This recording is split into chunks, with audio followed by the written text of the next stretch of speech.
Selamat datang di YouTube channel Podcast Semi Horor. Sebelum mulai mendengarkan, silakan klik tombol subscribe dan nyalakan tombol notifikasinya.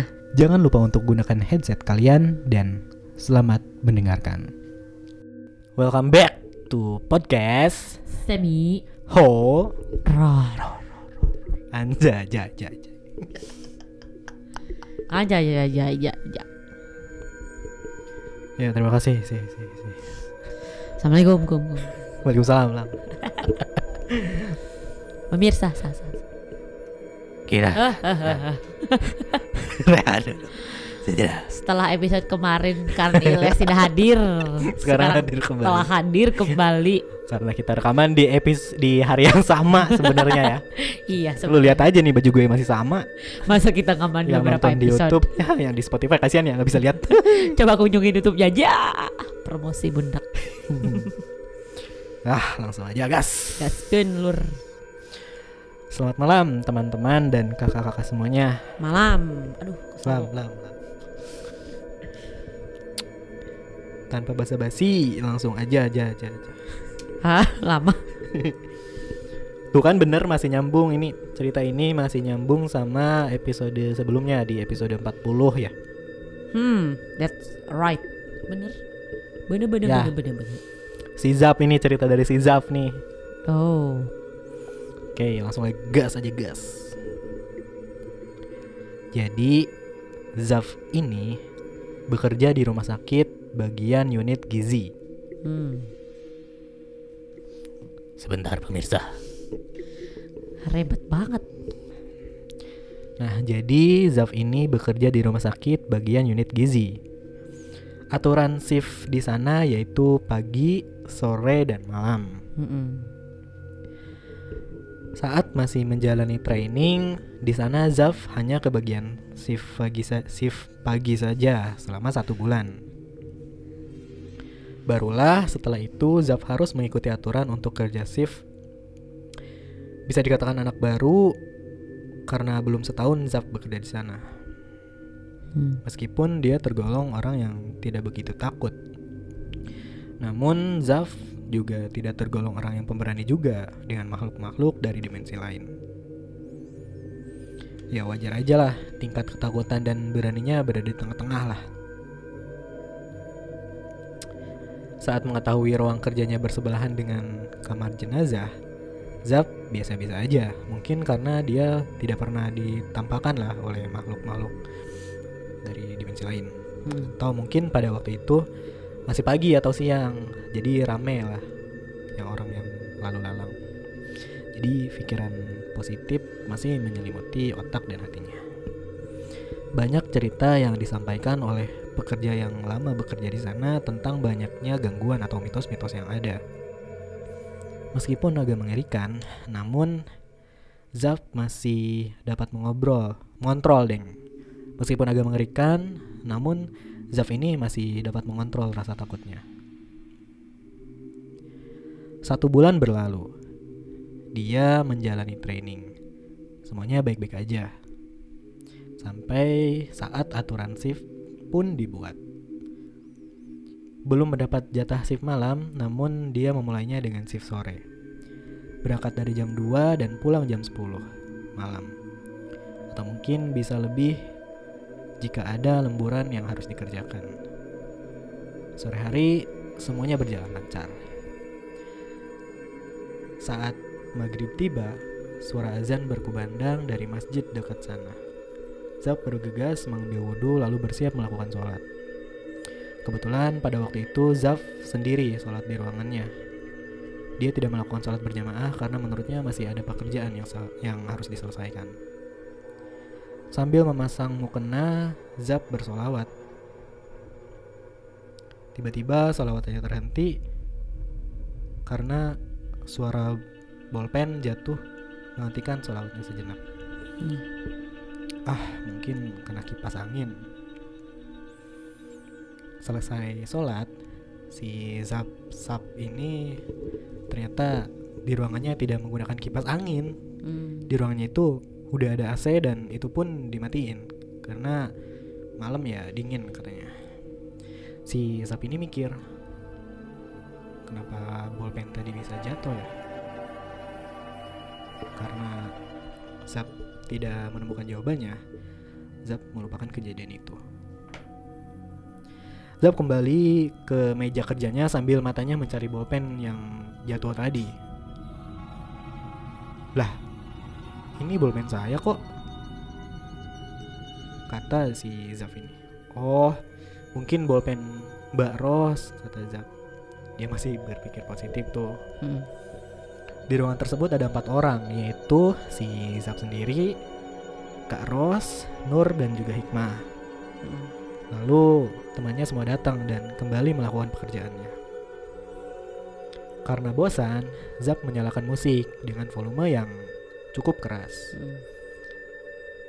Zap, jangan kencang-kencang, nanti penunggu di sini marah, kata Mbak Nur. Lah, apa hubungannya musik dengan penunggu, Mbak? Menurut mitos, menunggu di sini tidak suka keramaian. Emang bisa begitu, Mbak? Saya dulu seperti kamu ini, tidak percaya, Zap. Tapi kenyataannya kita memang langsung diganggu waktu itu, kata Nur, dan diakan juga oleh Kak Ros dan juga Hikmah. Lalu si Zap ini matiin musiknya.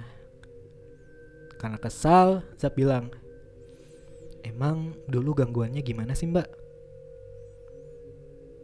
Lalu Kak Ros menjawab, jadi gini, Zap.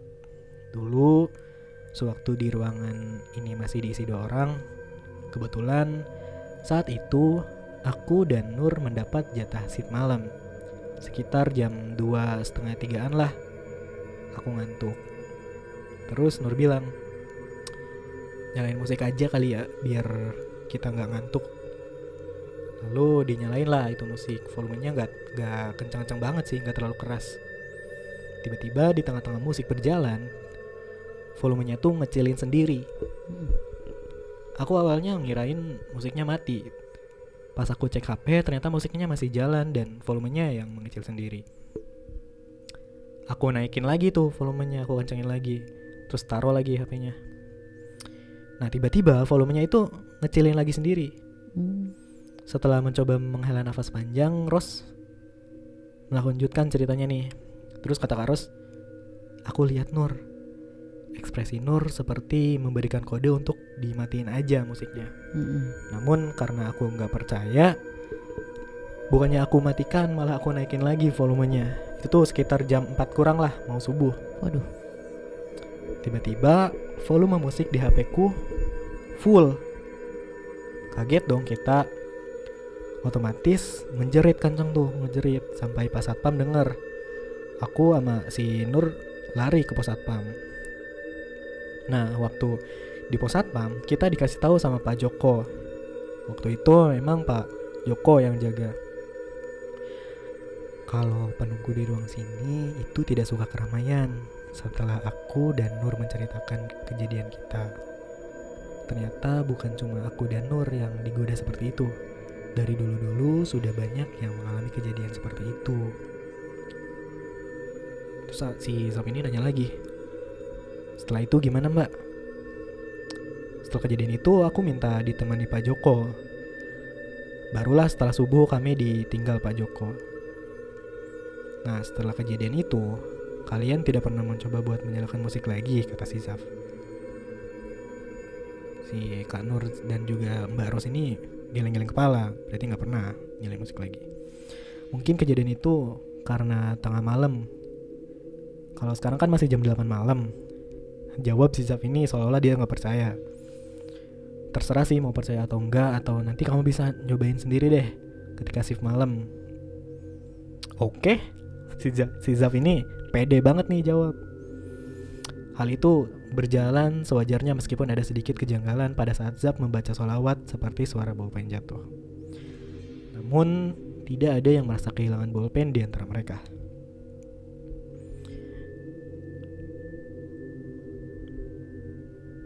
Dua hari setelah kejadian itu, akhirnya Zaf mendapat jatah shift malam untuk pertama kalinya. Emang rasa penasarannya yang tinggi ini ngebuat si Zaf ini gak sabar buat ngebuktiin cerita dari Mbak Ros ini. Nah, si Zaf ini berniat akan menyalakan musik di jam tersebut. Bukannya menantang, namun lebih ke pembuktian katanya, agar rasa penasarannya terjawab. Malam pun tiba. Zap berangkat dari rumah dengan harapan bisa membuktikannya. Pukul 10 Zap tiba di tempatnya bekerja. Setelah memarkirkan motornya, Zap menyusuri jalan demi jalan untuk sampai ke ruang kerjanya. Sesampainya di persimpangan jalan, Zap selalu berhenti sesuai wejangan dari sesepuhnya. Tengok kanan, melihat kamar jenazah, lalu salam. Assalamualaikum, dalam hati si Zap. Tidak peduli ada yang menjawab atau enggak, tapi Zap percaya makhluk-makhluk gaib selalu berdampingan dengannya. Oleh karena itu, tetap berperilaku sopan. Setelah selesai salam, Zaf langsung saja menuju ke ruang kerjanya. Setelah membuka pintu, Zaf langsung menuju ke meja di mana tempat dia bekerja. Sendiri di ruang tersebut, Zaf mulai menyiapkan semuanya. Tiba-tiba, bau harum melati sekilas melewati indera penciumannya. Bulu kuduknya merinding, tapi Zaf tidak takut. Dia lirik sekeliling ruangan dari kanan ke kiri. Lumayan lama Zaf terdiam di kursinya sambil matanya terus melirik ke sana kemari. Tiba-tiba ada suara ketukan pintu terdengar. Tok, tok, tok. Kepalanya seolah refleks langsung melihat ke arah pintu tersebut. Masuk, kata si Zaf. Aneh, gak ada jawaban dari luar. Si Zaf ini semakin bingung. Apa ini yang dinamakan perkenalan? Memang Zaf baru pertama kali bekerja shift malam di sana. Jadi menurutnya masih maklum lah jika terjadi hal-hal seperti itu. Zaf diam sejenak. Karena penasaran, Zaf memberanikan diri untuk menghampiri dan daun pintu itu. Zaf mulai melangkah ke arah pintu. Saat Zaf mulai memegang gagang pintu, tangannya tiba-tiba gemetar. Akhirnya Zaf mengurungkan niatnya, lalu dia kembali ke meja kerjanya dengan langkah yang semakin dekat. Atau langkah kecil, semakin mengecil. Zaf duduk di meja kerjanya, namun rasa merinding tak kunjung berhenti. Setelah beberapa menit termenung sambil terus membaca sholawat, tiba-tiba Zaf mendengar suara percakapan dari arah lorong. Namun suaranya tidak asing bagi Zaf. Itu adalah suara Mbak Nur dan juga Mbak Hikmah, kata si Zaf di dalam hati. Nah, si Zaf ini mulai agak tenang nih, mulai mendingan. Merindingnya mulai perlahan menghilang. Tak lama kemudian, gagang pintu tiba-tiba ke bawah dan pintu pun terbuka. Loh, kamu udah datang? Sapa Mbak Nur dan juga Mbak Hikmah. Sambil tersenyum, Zaf menjawab, iya Mbak. Zaf masih terdiam menyimpan kejadian yang barusan menimpanya. Jangan nyalain musik di speaker ya dek. Zaf hanya mengangguk karena Zaf juga ingin membuktikan kejadian-kejadian yang diceritakan Kak Rose. Apakah benar itu kejadiannya? Kata Mbak Hikmah, pakai earphone aja dek kalau mau dengerin musik. Lagi-lagi Zaf hanya mengangguk. Tak lama kemudian, Kak Ros datang. Halo dek, semoga betah ya. Iya mbak, semoga aja. Memang semua mengkhawatirkan akan adanya kejadian-kejadian aneh di shift malam. Makin penasaran dibuatnya. Zaf semakin yakin akan membuktikan kejadian apa saja yang akan terjadi. Tak terasa waktu sudah menunjukkan pukul 00.00 tepat.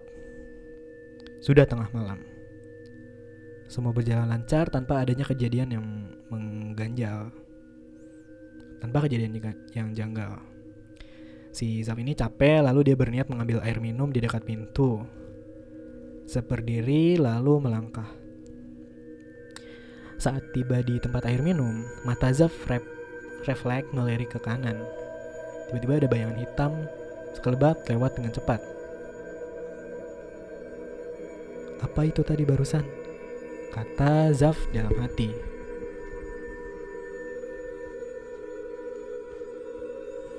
Lalu dia menoleh ke arah bayangan tadi, ternyata gak ada apa-apa. Zaf melupakan kejadian tadi, lalu dia kembali ke meja kerjanya dan melanjutkan pekerjaannya. Tepat 1:30 malam atau pagi, melihat teman kerjanya yang sudah mulai ngantuk, Zaf bilang, "Tidur aja mbak." "Ini masih belum selesai," jawab Kak Ros, dan yang lain hanya tersenyum. Zaf memasang earphone lalu menyalakan musiknya. Nah, sambil dengerin musik, dia terus melanjutkan kerjaannya. Dia lupa jika ingin membuktikan. Zaf melihat jam di HP-nya sudah menunjukkan pukul 2:30. "Waduh, udah lebih," kata Zaf. Ros dan Hikmah sudah tertidur di meja kerjanya. Nah, si Zaf ini iseng lah. Buka earphone-nya lalu nyalain musik dipakai speaker HP dengan volume rendah. Nur yang masih belum tidur kaget nih. Refleks menoleh ke arah Zaf sambil menunjukkan ekspresi takut. "Tenang mbak, gak akan terjadi apa-apa." Nur langsung memalingkan wajahnya tanpa mengucapkan sepatah kata pun. Rupanya Nur kesal dengan kelakuan Zaf yang kekeh ingin membuktikan. Tiba-tiba, harum melati sekilas melewat di indera penciuman Zaf. Tapi kali ini Zaf tidak menciumnya sendiri. Nur juga mencium bau dan harum melati itu. Nur menoleh ke arah Zaf. "Mbak Nur, kenapa? Kamu gak nyium bau melati, dek?" Si Zaf ini menggelengkan kepalanya. Zaf ini membohong karena tujuannya agar Nur tidak semakin parno dengan kejadian ini. Setelah mendapat jawaban dari Zaf, Nur kembali melanjutkan kerjaannya. Bau harum melati itu kembali tercium oleh keduanya. Si Zaf ini refleks menghentikan kerjaannya lalu matiin musik di HP-nya. Nur menoleh ke arah Zaf. "Kamu nyium bau melati juga?" Kali ini Zaf tidak bersabar bohong lagi. Dia mengangguk sambil bilang, "Iya mbak, saya nyium juga. Kan aku udah bilang jangan melanggar aturan-aturan dari penunggu itu, karena nanti dia akan marah," kata Nur kesal yang dengan kelakuan si Zaf ini. "Cuman bau melati doang kok mbak, nanti juga bakal hilang," kata si Zaf. Si Nur gak ngejawab karena dia emang masih kesel tuh sama kelakuan si Zaf. Akhirnya Nur ngelanjutin kerjaannya dan dia mencoba untuk tidak memikirkan masalah dimensi lain. "Cuman ini doang." Si Zaf ini meremehkan nih. Namun keadaan berubah setelah Zaf berbicara seperti itu di dalam hatinya. Sekelibatan makhluk berjubah putih lewat di jendela ruang kerja mereka. Nur dan Zaf bersama-sama refleks melihat ke arah jendela. Tidak ada apa-apa, namun saat mau menundukkan kepala lagi, sosok berjubah putih kembali lewat dengan cepat. Refleks, mata Zaf dan Nur seakan kalah cepat. Zaf mencoba tetap menyoroti jendela dekat pintu itu, berharap sosok tadi lewat lagi.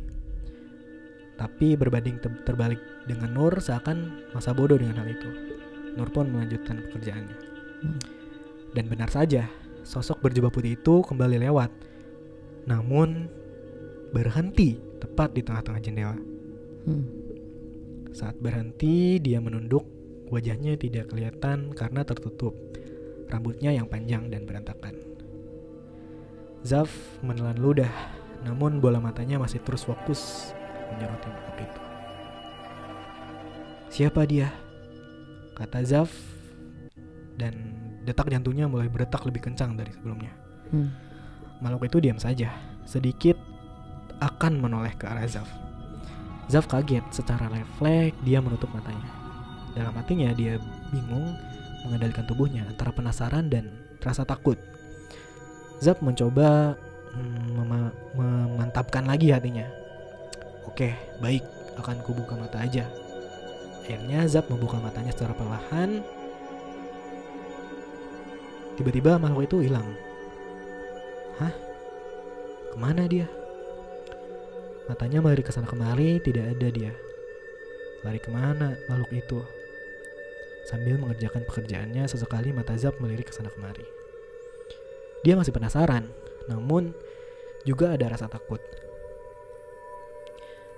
Kamu kenapa?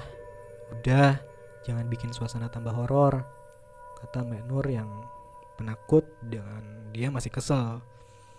Alih-alih mendengarkan Nur, Zaf hanya tersenyum sambil terus mencoba melirik ke sana kemari.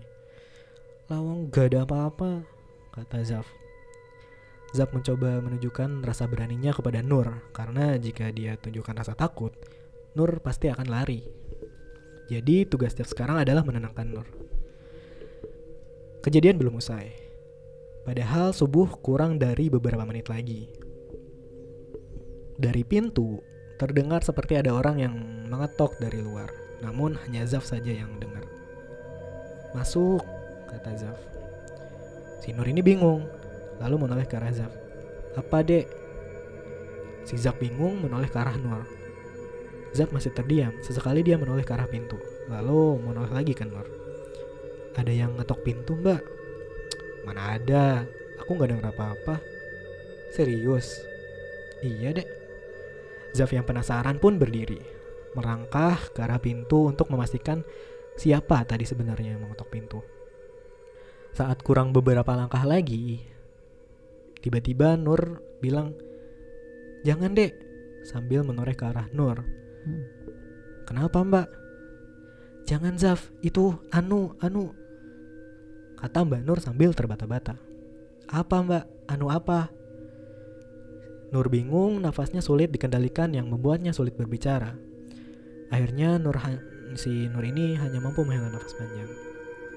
Karena tidak ada jawaban yang pasti dari Nur, Zaf pun kembali menolehkan wajahnya ke gagang pintu dan melihatnya dengan seksama. Dengan keyakinan yang tinggi dari Zaf, dia pun mendekati pintu itu, lalu menggerakkan tangannya untuk membuka pintu itu. Aku buka ya. Mbak Nur ini gak jawab, tapi seakan gestur wajah Nur ini harusnya udah memberikan kode kepada Zaf kalau pintunya ini jangan dibuka gitu. Si mata Nur ini melotot sama si Zaf. Pelan tapi pasti Nur menggeleng-gelengkan kepalanya. Zaf mencoba menenangkan Nur lewat kode tangannya. Zaf tersenyum seakan tidak akan terjadi apa-apa. Nur masih melotot, namun Nur tidak bisa mengungkapkan sepatah kata pun. Detak jantung Nur mulai berdetak cepat. Badannya panas dingin. Nur masih menggeleng-gelengkan kepalanya sambil melototkan matanya. Zaf yang hanya nanggepin dengan senyuman pun mulai menolehkan kepalanya ke arah gagang pintu lagi. Dek, kata Mbak Nur. Namun ceklek, suara gagang pintu yang mengisyaratkan pintu itu sudah terbuka. Ditarik pelan, Zaf perlahan mulai menarik daun pintu itu. Namun mata Zaf masih menyoroti gagang pintu itu. Kreket. Suara pintu pun mulai terdengar. Daun pintu itu mulai terbuka lebar. Rasanya nafas Zaf terhenti sejenak. Kaget dibuatnya, ada kaki tanpa alas ditutupi kain putih seperti jubah. Juga terlihat tongkat kayu dengan diameter kecil berwarna coklat kekuning-kuningan. Siapa dia? Kata Zaf dalam hati agar tidak terdengar oleh Nur. Karena masih penasaran, Zaf pun melirik ke atas secara perlahan. Putih bersih bajunya, namun semakin ke atas ada sekeleweran tasbih hitam. Tasbih. Iya cu, tasbih. Sosok itu pun menjawab. Sontak si Zaf ini kaget kenapa bisa mendengarkan kata hati si Zaf. Zaf perlahan menoleh ke arah Nur. Dilirik perlahan dengan penasaran takut Nur akan memarahinya. Ternyata Nur masih sibuk dengan kerjaannya. Zap menghela nafas panjang, lega rasanya karena Nur tidak melihatnya. Namun yang ada Nur takut melihat ke arah Zaf. Nur membiarkan Zaf membuka pintu itu dengan harapan tidak akan terjadi apa-apa pada dirinya. Akhirnya Nur pun kembali fokus dengan komputer kerjanya dan melanjutkan pekerjaan. Namun sesekali Nur masih melirik ke arah Zaf untuk sekedar melihat gelagat Zaf. Perilaku Zaf yang tenang membuat Nur merasa tidak terjadi apa-apa. Akhirnya Zaf kembali menoleh ke arah sosok itu dan sedikit demi sedikit mengarahkan matanya ke atas hingga ia dapat melihat wajahnya. Kakek itu hanya tersenyum. Kali ini kakek tersebut tidak menjawab. Jangan berisik ya, Cu. Penunggu di sini bukan hanya saya. Masih banyak makhluk lain yang jahat-jahat. Kakek tua itu bilang kepada si Zaf. Zaf hanya mengangguk sambil rasa gemetar menyeliputi tubuhnya bersamaan dengan azan subuh. Kakek tua itu menghilang dari pandangan Zaf. Sontak Zaf pun kaget. Kek, kakek kemana? Zaf mencoba memanggil-manggil kakek itu dalam hati, sambil bola matanya terus melirik ke sana kemari ke setiap sudut jalan. Hingga tanpa sadar, Hikmah pun telah bangun. Kamu gak sholat subuh? Refleks Zaf pun menoleh ke belakang ke arah Hikmah yang kebetulan bersebelahan dengan Nur. Iya, ini mau siap-siap dulu, Mbak. Sesaat setelah menoleh, Zaf kembali mengarahkan matanya ke pintu sambil menutup pintu itu. Namun bau kemenyan mulai menyelimuti hidungnya. Zaf mencoba memejamkan mata dan fokus mengikuti bau kemenyan itu. Perlahan, Zaf merasakan bau itu semakin dia mengikuti bau kemenyan itu dirasa semakin dekat. Lalu berubah menjadi bau busuk bangkai binatang yang telah mati. Zaf kaget, menahan nafas sejenak. Detak jantung perlahan semakin cepat. Namun Zaf mencoba menenangkan dirinya. Setelah dirinya agak tenang, Zaf memberanikan diri membuka matanya. Mak Lampir. Alangkah kagetnya dia, sosok Mak Lampir tepat di depan wajahnya. Jeritan Zaf membangunkan Ros dan secara refleks Nur dan Hikmah menoleh ke arah Zaf. Zaf seketika langsung menutup matanya dan dengan cepat tangannya menutup pintu. Zaf, jangan berisik, kata Nur dengan teriakan Zaf, meneriaki Zaf sangat keras. Itu Mbak, teriak Zaf sambil ketakutan. Ya udah, kamu duduk saja sambil minum nih. Sambil melangkah, Zaf mengangguk seakan mengiyakan kata Hikmah. Zaf pun kembali ke tempat duduknya dan minum segelas air putih. Kenapa kamu? Tadi ada Mak Lampir, mukanya hitam penuh darah. Salah sendiri, kamu gak bisa dikasih tahu. Udah. Hikmah menenangkan mereka, lalu Hikmah mengajak teman-temannya untuk sholat subuh, termasuk si Zaf. Pada saat wudhu, Ros nyeletuk. Kok aku merinding ya? Mungkin karena memang airnya dingin, Mbak. Ya mungkin Ros, udahlah jangan bikin parno.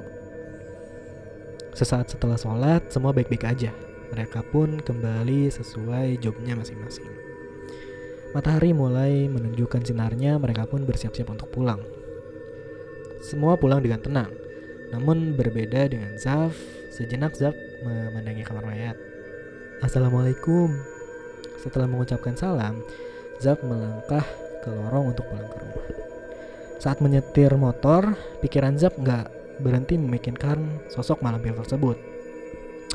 Jelek banget menurut Zaf, tapi kenapa bisa mengeluarkan bau busuk ya? Jika tersadar, Zaf menyesal memikirkan itu. Shift malam sudah terlewati, namun bukan berarti Zaf sudah aman dari kejaran makhluk-makhluk gaib di sana. Karena Zaf masih akan bertemu dengan shift malam berikutnya. Bodo amat lah, kata si Zaf. Singkat cerita nih, masuklah ke shift malam kedua si Zaf. Masih dengan ritual yang biasa dia lakukan. Sesampainya di persimpangan antara kamar mayat dan ruang kerjanya, Zaf berhenti sejenak dan mengucapkan salam. Lalu Zaf berjalan santai ke ruang kerjanya. Ceklek, gagang pintu terbuka dan Zaf kaget ternyata Hikmah udah datang. Halo mbak. Dek, duduk sini cepet. Kamu ingat sosok kemarin yang membuatmu teriak sampai Nur marah? Iya, kenapa mbak? Tadi ada yang ngetok pintu, terus seperti ada suara cewek gitu. Aku pikir itu kamu atau Nur, soalnya pintunya aku kunci. Aku mau ganti pakaian.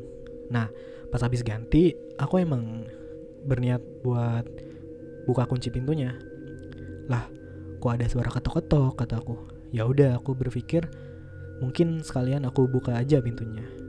Terus gimana mbak? Setelah aku buka pintunya, gak ada orang. Aku keluar, aku tengok kanan kiri gak ada siapa-siapa. Tapi suara cewek ngobrol terdengar dari arah kamar mayat Zaf. Ya udahlah, aku tutup lagi tuh pintunya. Terus aku cepet-cepet balik ke meja. Zaf berdiri mengambil segelas berisi air lalu memberikan air itu ke Hikmah. Nih minum dulu mbak, tenang dulu. Hikmah mengambil gelas itu lalu meminumnya. Saat Hikmah masih meminum air dan tiba-tiba Nur dan Ros datang. Hikmah, kamu tahu info? Tanya Nur dengan serius. Setelah menaruh gelas, Hikmah menggelengkan kepalanya. Info apa mbak? Di ruang itu ada jenazah tanpa identitas. Jawab Nur sambil menunjukkan ke kamar jenazah. Ros mengangguk seakan mengiyakan Hikmah dan Zaf. Serius mbak? Yang benar kamu? Iya, dia kecelakaan dengan truk. Berapa orang korbannya Nur? Sambil berjalan menuju tempat kerjanya, Nur menjawab, 2 orang, cewek semua. Katanya sih anak kuliahan, jawab si Nur. Hikmah menoleh ke arah Zaf, begitupun sebaliknya. Pantas. Si Nur refleks menoleh ke arah Hikmah lagi. Emangnya kenapa? Gak ada apa-apa mbak. Ya udah kerja. Akhirnya mereka memulai pekerjaan mereka masing-masing. Waktu semakin malam, Zaf mulai mengantuk. Ia mengambil earphone lalu dipasang ke telinganya.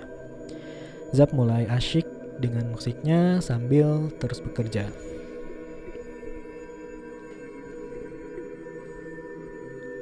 Tiba-tiba Nur dikagetkan dengan suara wanita seperti sedang melakukan obrolan serius melewati ruang kerjanya. Nur diam mencoba menenangkan mendengarkan obrolannya. Obrolannya yang samar, susah didengarkan Nur. Namun suaranya tersebut tidak hilang-hilang atau semakin menjauh. Seakan suara itu stay di depan pintu. Lama Nur fokus mendengarkan obrolan 2 orang itu. Lalu Nur menoleh ke arah Hikmah dan Ros. Kalian dengar suara cewek? Mana ada? Jangan nakut-nakutin lah.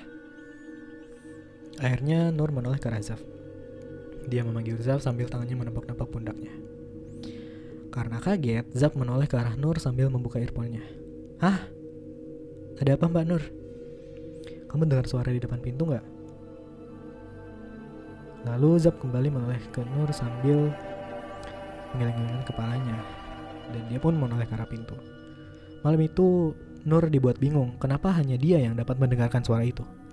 Mungkin itu suara korban kecelakaan tadi Nur. Nah mungkin iya.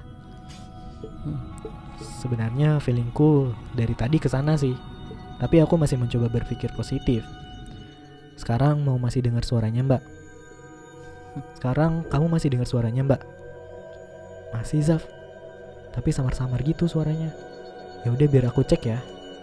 Nah si Zaf ini ngecek suaranya di depan pintu sambil berdiri, melangkah perlahan menuju ke arah pintu. Tepat di depan pintu, tangan Zaf langsung memegang gagang pintu. Zaf jangan, kata Nur yang mencoba mencegah Zaf. Zaf diam menahan sebentar sambil menghela nafas, menoleh ke belakang sebentar untuk meyakinkan teman-temannya. Namun beda dengan Nur seperti orang yang kebingungan. Dia tidak bisa diam. Keringatnya keluar meskipun di ruangan itu dingin. Keringat dingin gitu. Ceklek. Zaf sudah membuka pintunya dan mencoba terus membuka lebar daun pintunya. Dan bener aja, gak ada siapa-siapa di sana. Kosong, kata Zaf kepada teman-temannya. Nur yang tadinya merem, kali ini dia membuka pintunya. Hembusan nafasnya yang terdengar seolah menandakan kelegaan dari semua rasa ketakutannya tadi. Tunggu, biar aku keluar, kata si Zaf ini. Jangan Zaf, udah biarin aja, kata si Nur yang masih takut. Kata Zaf sambil matanya menyoroti kamar jenazah. Zaf melangkah perlahan, antara yakin dan tidak, semakin dekat dengan kamar jenazah. Langkahnya semakin pelan, entah kenapa tiba-tiba kakinya terasa lemas. Karena rupanya rasa takutnya yang lebih menguasai daripada rasa penasarannya. Zaf berhenti dan memejamkan matanya untuk meyakinkan hatinya. Yuk, berani yuk, bisa yuk. Dia meyakinkan hatinya. Zaf terus memerangi rasa takutnya, namun masih aja gagal. Rasa takutnya itu tetap menguasai hatinya. Detak jantungnya berdetak lebih cepat dari sebelumnya. Namun karena penasaran siapa cewek yang mengobrol kata Nur tadi, akhirnya Zaf memutuskan untuk terus melangkah ke kamar jenazah. Dia berhenti di jendela kamar jenazah itu. Dia tidak berani untuk masuk ke dalam. Zaf melihat isi kamar jenazah itu lewat jendela di sela-sela kain. Zaf dikagetkan. Ada dua wanita yang berdiri di samping jenazah masing-masing yang ditutupi kain. Memang seperti orang mengobrol. Cantik-cantik, kata Zaf. Kira-kira sekitar 20 tahunan lah umurnya. Zaf menguping pembicaraan mereka. Cukup lama Zaf di sana. Di tengah-tengah pembicaraan dua wanita itu, salah satu wanita menoleh ke arah Zaf. Wanita itu memergoki Zaf yang sedang mengintipnya. Saat itu terlihat jelas oleh Zaf memakai kaos hitam dan bercelana jeans, mukanya cantik, berambut panjang agak pirang. Zaf yang kaget segera kabur dan kembali ke ruang kerjanya. Namun ketika ingin kabur, seperti ada bahasa isyarat dari salah satu cewek itu mengangkat tangan dengan wajah memelas seakan menyuruh Zaf untuk tidak beranjak dari tempatnya. Antara takut dan kasihan, Zaf berdiam sebentar memikirkan. Akhirnya Zaf memilih bertahan di situ. Dua wanita itu menoleh ke arah Zaf dengan raut muka melas. Kasihan banget mukanya, kata Zaf di dalam hati. Akhirnya dua wanita itu beranjak berjalan menuju Zaf dan sekali lagi salah satu wanita ini masih memberikan isyarat agar Zaf tidak beranjak dari tempatnya. Aneh, kata si Zaf ketika tahu dua wanita itu bisa menembus pintu kamar jenazah yang terkunci.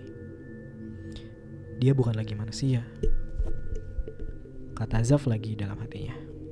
Tanpa disadari dua wanita itu sudah ada di sampingnya. Mbak, kata salah satu wanita itu. Sontak Zaf kaget. Hah, kamu siapa? Aku korban kecelakaan yang diceritakan teman Mbak,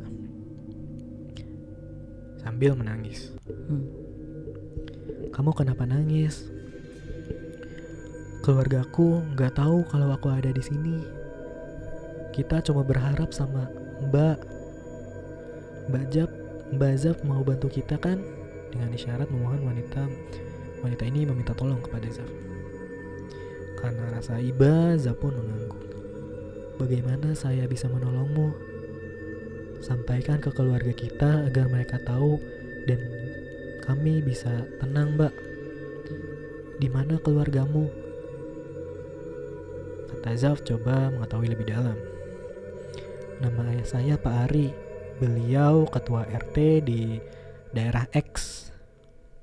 Mbak, cari aja di daerah X itu. Oh iya, nama kalian siapa? Era kak, nama saya Era dan ini teman saya Ani. Ini nama samaran ya? Iya. Kalau rumahmu di mana Ani? Di daerah Z Mbak. Tidak jauh dari rumah Era kok. Ayah saya namanya Tomo dan ibu saya namanya Susi. Rumah saya warna putih kak, gerbangnya hitam. Dari mana kamu? Kenapa kamu gak bawa identitas?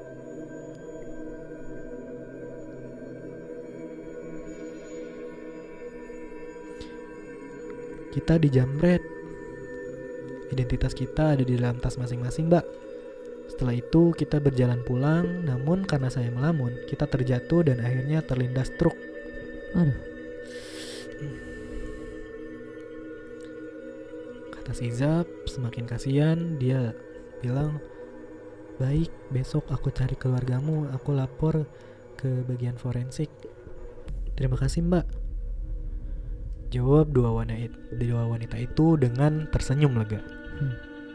Senyuman itu membuat Zap menghela nafas panjang. Zap pun melangkah kembali ke ruang kerjanya meninggalkan Era dan Ani. Dia terus berjalan, tangan Zap terus mengusap air matanya. Lalu sesampainya di depan pintu ruang kerjanya, Zap menoleh sebentar ke arah Ani dan Era. Terlihat raut wajah berharap dari Ani dan Era kepada Zap. Zap hanya ingin memberikan senyuman ke mereka, lalu Zap masuk. Karena masih ada sisa air mata di wajah Zaf, Nur bertanya kepadanya, "Kamu kenapa, Zaf?" "Ceritanya panjang, Mbak." "Udah sini minum dulu. Habis itu cerita pelan-pelan kepada kita." Zaf pun mengangguk. Gimana? Wanita yang ngobrol itu adalah korban kecelakaan yang kata Mbak Ros tadi. Lalu gimana, Zaf? Kasihan dia tidak memiliki identitas. "Aku udah tahu kok identitasnya," kata si Zaf. "Hah? Siapa?" tanya Nur dan Ros secara bersamaan. Mereka semua benar-benar penasaran antara kasihan dan rasa takut yang bercampur aduk. Namun rasa penasaran akan mengalahkan rasa yang lain. "Namanya Ani dan Era, berasal dari daerah X dan Z," jawab Zaf serius. "Dia korban penjamretan. Semua identitasnya ada di dalam tasnya. Setelah dia melanjutkan perjalanan pulang, mereka jatuh karena Ani melamun saat menyetir. Setelah jatuh itu mereka terlindas truk, Kak." Lanjut Zaf melanjutkan omongannya yang tadi. Teman-temannya hanya bisa diam termenung sambil mencari HP. Udah biar aku hubungi bagian forensik dulu. Mereka yang lebih memahami," kata si Zaf. Setelah menghubungi bagian forensik, Zaf lega dengan tetap berharap keluarga korban kecelakaan itu dapat ditemukan dan dua wanita itu bisa tenang di alamnya. "Gimana, Zaf?" tanya Nur. Aman. Tiba-tiba aja Nur mencium bau wangi parfum wanita. Bau itu juga tercium oleh yang lain. "Bau apa ini?" Si Zaf ini hanya tersenyum sambil air matanya terus mengalir keluar. "Itu bau parfum mereka, Mbak," kata Zaf sambil menangis sesegukan. "Udah Zaf, tenang ya Zaf. Kita doakan saja mereka, semoga keluarganya cepat ketemu." "Iya Mbak, mudah-mudahan." Gak terasa waktu sudah menunjukkan pukul 2 malam. Setelah itu mereka kembali melanjutkan pekerjaannya masing-masing. Sambil terus mengerjakan pekerjaannya, mereka sering mencium bau parfum kedua wanita itu. Sepertinya dua wanita itu sedang di antara mereka, berharap keluarganya segera ditemukan. Singkat cerita, azan subuh berkumandang, bau parfum itu pun hilang secara perlahan. "Ya udah yuk sholat, ajakan Hikmah." Setelah sholat subuh, Zap mendapat telepon dari bagian forensik bahwa keluarga Era dan Ani sudah ditemukan. Dia sudah berjalan menuju rumah sakit. "Alhamdulillah, terima kasih Pak," kata si Zap. "Sama-sama." Setelah menutup telepon, Zap menceritakan hasil pencarian bagian forensik ke teman-teman kerjanya. Mereka pun beranjak kembali ke tempat kerjanya masing-masing, bersiap untuk pulang. Setelah selesai bersiap-siap, mereka pun beranjak dari tempat kerjanya. Mereka semua berhenti di depan pintu. Mereka melihat perawat membawa 2 pasang mayat dan banyak keluarga pasien yang menjemput mayat itu. "Alhamdulillah Zaf, udah ketemu." Zaf gak bisa ngebendung tangisnya yang dia menangis. "Syukur udah ketemu Mbak, sekarang bisa tenang di alamnya." "Iya Zaf, ayo pulang." Akhirnya mereka semua mengikuti Nur melangkah pulang. Momen shift malam kali ini epic banget, kata Zaf dalam hati. Sesampainya di parkiran motor, Zaf dikagetkan ada 2 wanita duduk di sadel bagian belakang motornya. Namun semakin memandanginya, Zaf yakin wanita itu Ani. Namun Zaf bingung, soalnya tadi kan keluarga udah pada ketemu nih. Ada perlu apa lagi? Kata dia dalam hati. Terus Zaf melangkah dan berada di belakang wanita itu. Lalu aku menyapa wanita itu. Hai Ani. Ani menoleh sambil tersenyum. Lalu dia mengucapkan terima kasih kepada Zaf. Sambil menganggukkan kepalanya sembari tersenyum, Zaf bilang, semoga tenang ya Ani. Ani mengangguk lalu menghilang. Zaf bilang, semoga tenang ya Era. Kamu sekarang bisa tenang di alammu tanpa ada beban lagi. Era menoleh ke arah Zaf sambil tersenyum. Makasih Mbak, semoga Allah membalas kebaikan Mbak ya. Amin, kata Zaf sambil tersenyum. Sekian cerita dari Zafira di shift malam pertama dan kedua di tempat kerjanya. Sebenarnya masih ada cerita-cerita lagi dari Zafira di tempat kerjanya, tapi nanti diceritakan di part 2-nya ya. Terima kasih sudah membacakan cerita dari kami. Sukses terus podcast Semi Horor. Amin. Oh gila, ini epic banget sih. Cukup panjang. Tapi ini sangat berkesan. Iya sih, kayak ngebantuin gitu gak sih? Iya. Kayak ada misi gitu. Benar-benar. Oh iya, juga tadi kan sebenarnya cerita ini nggak ada keterkaitannya dengan si alur ceritanya, nggak ada keterkaitannya dengan yang di villa. Cuman orangnya doang. Si Zaf. Yang ternyata sama, si Zaf ini sama. adalah Mbak Zafira, sosok perempuan yang iya, seorang perempuan yang bekerja di rumah sakit di bagian unit gizi ya. Ya. Kalau nggak salah tadi. Mbak Zafira. Wow, pengalaman yang luar biasa dari Zafira.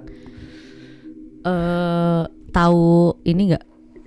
Ngomong-ngomong soal membantu hantu yang mencari keluarganya nih. Tahu ceritanya Presley sama Marsha nggak? Gimana tuh ceritanya? Iya, intinya ya ini mah si Marsha itu korban dari ayahnya kalau nggak salah. Penyiksaan ayahnya terhadap si Marsha. Nggak tahu karena apa, lupa lagi gue ceritanya. Terus di semacam ada yang dipotong anggota tubuhnya, dikuburnya di beda tempat, jauh tempatnya dari jadi kejadian si Marsha ini. Setelah beberapa tahun, korban ini ya, mutilasi berarti ya? Iya, cuman semacam kayak gitulah. Tapi ada salah satu badannya yang hilang, nggak tahu di mana nih dikuburnya. Nah, beberapa waktu lalu ketemulah si anggota badan ini. Terus Ketemulah si anggota badan ini waktu penelusuran si Kakak Beradik Podcast itu. Buat kalian yang pengen tahu Presley itu, dia ada di podcast Kakak Beradik si Jordi Onsu ya? Iya, yang itu. Nah, udahlah ditemuin lah si anggota tubuhnya si Marsha yang satu ini. Udah deh lepas dari si Presley-nya. Oh, berarti sekarang udah nggak bareng polisi lagi. Oh, berarti misi si Presley ini udah selesai. Udah selesai, bener. Oh, gila. Itu berapa lama si Marsha sama si Presley? Lama banget kali, dari kecil kalau nggak salah. Iya, kalau nggak salah. Kayak Peter CS, semacam Peter CS. Peter CS. Cuman masalah Peter CS ini apa? Teman kecilnya si Risa. Berarti teman aja kan? Iya, teman, nggak ada misi apapun. Cuman teman berarti dari kakeknya, kalau nggak salah, kakeknya Risa. Kalau nggak salah. Ica. Neng Ica. Nah, gitu. Mbak Zafira. Kita season 2-nya udah ada nggak ya? Belum ada ya? Cerita ini baru kemarin dia. Oh. Baru update kemarin. Iya. Dari catatan Yohanes. Gila sih, keren ya cara tweet dari ceritanya. catatan Yohanes. Kalian Makasih. bisa follow Twitternya di deskripsi. Bisa lihat tweetnya juga yang udah kita bacain, ataupun ada tweet baru dari dia. Part 2-nya nih gue masih nungguin nih. Parah sih, penasaran sih bakal kayak gimana jadinya. Sumpah gue yang bacain ceritanya tadi pengen nangis juga gitu. Agak baper ya, terbawa alur cerita. Nah ini kan dari korban kecelakaan. Kecuali kalau ada misalnya Mbak Uti, Mbak Un atau Pocica minta tolong, itu beda lagi. Beda lagi ceritanya, nggak akan sampai senolong ini mungkin. Tapi bisa jadi ada aja sih kalau misalnya kisahnya bisa ditolongin pasti bisa gitu. Kecuali dia yang jahil. Kita juga harus hati-hati nih. Bisa jadi kita dibegoin nih sama si Uti sama si Pocica ini nih. Awalnya meringis-ringis kesakitan minta ditolongin, ternyata pada akhirnya ketawa dan dia cuma ngejalin kita doang. Iya, gitu. Kayak di film Warkop DKI. Tolongin aku nyangkut ya. Pas ditolongin dicabut, terbang dikejar. Ya. Gila lu bro. Madonna. Beda Warkop. Beda judul lah. Nah, beda judul. Cukup panjang ya episode ini, 53 menit. Hampir sama kayak di ceritanya yang kemarin tuh apa sih? Kamu bukan ibuku, aku pengen pulang gitu. Yeah. Episode berapa itu lupa gue. Mbak Zaf ini sangat erat ya kehidupannya dengan hal-hal mistis, dimulai dari perjalanannya ke villa di Bromo ya. Sebelum itu kali apa pas di Bromo? Sebelum yang di Bromo. Sebelum yang di Bromo kan beda orang. Oh iya. Mbak Zaf. Gue kira awalnya Zaf ini cowok. Ternyata cewek. Ternyata Zafira. Tapi cukup berani juga ya. Apa karena udah biasa kali jadinya. Terima kasih Mbak Zafira, terima kasih udah ngirimin ceritanya ke Catatan Yohanes. Dan terima kasih juga Catatan Yohanes telah mengizinkan kami untuk membacakan ceritanya. Sukses selalu Catatan Yohanes dan Mbak Zafira. Dan juga podcast horor. Ya betul. Sekali lagi gua mau ngingetin buat sobat Mirror yang pengen ngirim cerita, boleh klik link yang ada di bio Instagram kita di @podcast_semihoror atau juga di Twitter kita di @pod_semihoror. Dan juga jangan lupa buat kunjungin YouTube channelnya Podcast Semi Horor. Dan juga jangan lupa subscribe, terus like, komen apa aja yang kurang dari kita, juga like. Dan juga satu lagi, share ke semua sosial media dan kasih tahu ke kerabat kalian. Siapa tahu mereka punya cerita-cerita mistis. Nah, akhir kata mungkin cukup sampai di sini saja. Gue pengen nyampain ke kalian semua, stay safe, stay healthy and stay with Podcast Semi Horor. Akhir kata di episode 41 Aziz pamit, Yunda pamit. Sampai jumpa di episode berikutnya dan tetap dengarkan podcast Semi Horor. Horor. Bye bye.